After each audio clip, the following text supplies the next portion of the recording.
Welcome to Navigating the Vortex, a deep dive, big picture analysis of contemporary geopolitics and geoeconomics. Today, Europe's pushback over Greenland forced a Trump climb down, for now. But the reprieve is likely only temporary. Even before marking the first anniversary of his return to the White House, United States President Donald Trump doubled down on his controversial and highly damaging bid to take over Greenland, warning on January 19 that being snubbed for the Nobel Peace Prize last year has made him no longer obliged to think purely of peace. 3 days later, during a speech at the World Economic Forum in Davos, Mr. Trump backed down, somewhat, and ruled out the use of force in his pursuit of the world's largest island. It was a climb down of sorts, even perhaps mildly embarrassing for the US president, and not the first time that a combination of pushback from Congress and NATO allies together with an adverse market reaction made him change course. So, how did we get there, and is this the end of the Greenland saga? Buoyed by what he clearly saw as a successful military operation in Venezuela and the subsequent apprehension of a Russian-flagged oil tanker in the North Atlantic, the US president seemed determined to annex Greenland, a move he has claimed is essential to US national security, no matter the consequences. And these consequences were beginning to look more serious than ever. A meeting of officials from the US, Denmark and Greenland on January 14 had failed to reach any breakthrough.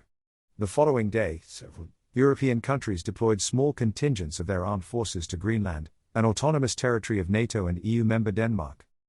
The public message attached to this was that the Europeans were serious about their commitment to Arctic security, allegedly one of Mr. Trump's key concerns. But combined with combative rhetoric about Danish sovereignty and Greenlandic self-determination, Europe also sent a message to Mr. Trump that he had crossed a line that could and would no longer be ignored. Europe's tougher stance on Greenland's future did not mean that war between the US and its erstwhile European NATO allies was imminent or that the end of the transatlantic alliance was nearing, although the latter suddenly seemed a much more realistic possibility. Trump's initial response to this European escalation, as he must have perceived it was threatening to impose an additional 10% levy on all goods imported from the 8 European countries that he saw as the main obstacle between him and his ambitions in Greenland. These new tariffs were to take effect on February 1, before an increase to 25% in June. The European response, at least rhetorically, was swift and clear: Europe will not be blackmailed. Even Italy's leader, Giorgia Meloni, who is relatively close to Mr. Trump, said the tariffs would be a mistake. What it lacks in military heft, the European Union makes up in economic leverage, and in a potential trade war, the EU would definitely be a more formidable opponent for Mr. Trump. It still has some €93 billion worth of tariffs on US goods at the ready, which Brussels drew up in response to Mr. Trump's so-called Liberation Day tariffs last April. The EU took a pause on the implementation of these retaliatory tariffs when it managed to iron out a trade deal with the US last August. That 6-month pause is running out on February 7.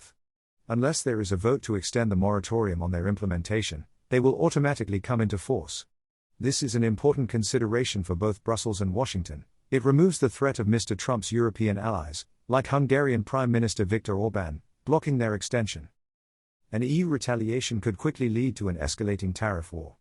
Given European dependence on the US for exports and imports of US-made weapons, Mr. Trump, in all likelihood, has escalation dominance in a transatlantic trade war. This could then force the EU to deploy its ultimate trade weapon, or the big bazooka, the so-called anti-coercion instrument. Initially devised to deal with China, the powerful but never-before-used instrument gives the European Commission powers in various areas, including restricting US access to EU public contracts, investment and even trade in services, one of the few areas where the US runs a surplus. Brussels might have had stronger cards in an economic war with the US, but if push came to shove, it would probably still have lost. But a win for Washington would also have come at a high cost for the US, never mind the irreparable damage to the West as we know it. So, given these likely and unpleasant outcomes, why was Europe pushing back so hard, and why now? First, it seemed clear that the strategy of flattering and placating Mr. Trump had reached its use-by date. Europe is unlikely to be able to prevent a determined American president from taking Greenland, but it clearly also no longer wanted to pretend that these were just cultural misunderstandings among friends that could be magically fixed. Second, part of the European strategy was playing for time. Mr. Trump is keen on Greenland now, but who is to say that he might not think of an easier win elsewhere that would be less controversial domestically, say taking on cartels in Colombia or Mexico, or pushing for regime change in Cuba or Iran?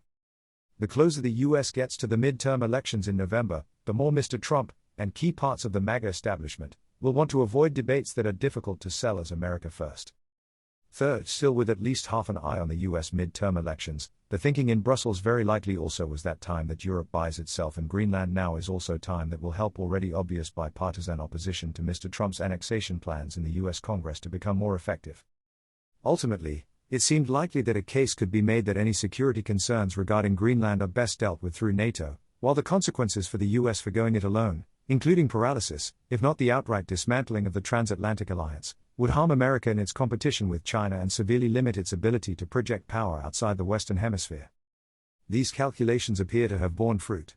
By the end of Mr. Trump's anniversary week, the threat of a military operation to take over Greenland was off the table and the idea of imposing tariffs on European NATO allies had been abandoned. But what has crucially not been abandoned is Mr. Trump's desire to get his way on Greenland. He still wants right, title and ownership of Greenland, warning NATO members in his speech at the World Economic Forum in Davos that they can say yes and we will be very appreciative, or no and we will remember. Europeans should also take note that the new National Defense Strategy of the US, released late on Friday night, commits the Pentagon to provide Mr. Trump with credible options to guarantee US military and commercial access to key terrain from the Arctic to South America, especially Greenland, the Gulf of America, and the Panama Canal. European pushback against Mr. Trump's obsession with Greenland has produced some positive results for now. It is not clear how long they will last, let alone whether Europe has done enough to persuade Mr. Trump to change course permanently and look for other ways to deal with a shared North Atlantic security concern. If nothing else, having discovered some spine in dealing with Mr. Trump pushes Europe further down the line of learning to stand, and walk, on its own feet. And a more formidable European ally might suddenly look more alluring again to Mr. Trump or whoever succeeds him in the White House in 2029. A big thank you to all of our readers, listeners, followers and subscribers. Signing up to the newsletter is the best way to make sure you don't miss out on anything, and you'll get our newsletter and podcast delivered straight to your inbox wherever you are in the world. Importantly, you'll also be able to read the full written version of all of our pieces, which gives all of the background links to the information we cite in case you want to dive deeper and, like us, like to look at primary sources and check your facts. You can register for free at navigatingthevortex.com. You can also subscribe for subscriber-only access to comments and chats and other special subscriber-only benefits. You can find all these details in the podcast show notes as well.